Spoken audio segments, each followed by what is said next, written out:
আর WT news, আমি মোহাম্মদ ওহিদুর রহমান। আপনারা দেখতে পাচ্ছেন দার্জিলিংয়ের সেই বিখ্যাত ট্রেন, ছোট ট্রেন। যে ছোট ট্রেন আপনারা বিভিন্ন সিনেমাতে দেখেছেন, আজকে সেটা আমি আপনাদের বাস্তবে দেখাচ্ছি। যাচ্ছে চলে ট্রেনটা, সামনে একটা স্টেশন, এখানে স্টেশন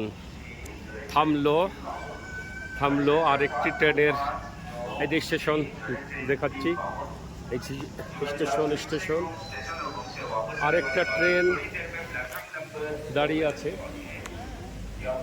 এটা মনে হয় একটু পরেই ছাড়বে। এই সেই ছোট ট্রেন,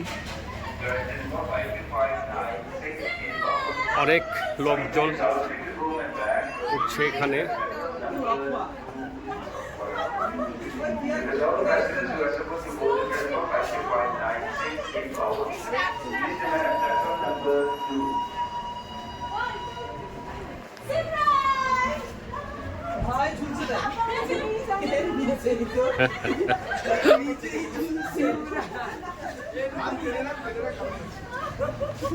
আমার সময় শেষ। আর WT নিউজ, আমি মোহাম্মদ ওহিদুর রহমান, দার্জিলিং ছোট ট্রেন রেল স্টেশন হইতে।